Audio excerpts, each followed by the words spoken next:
অদ্ভুত এক পথে চলছে আমার জীবন। না আমি নিজেকে নিয়ে খুশি, না কেউ আমাকে নিয়ে খুশি। প্রতিদিন নিজের সাথে লড়াই।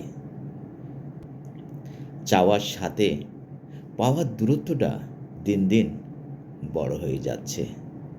মানুষ ভাবে আমি ভালো আছি, অথচ ভিতরের জমে থাকা কষ্টের খবর কেউ রাখে না।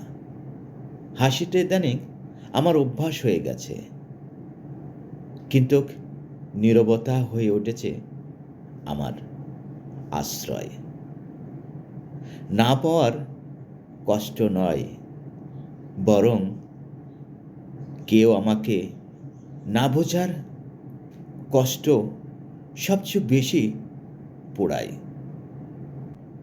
এ জীবন চলছে ঠিকই, কিন্তু কোথায় যেন নিজেকে হারিয়ে ফেলেছে।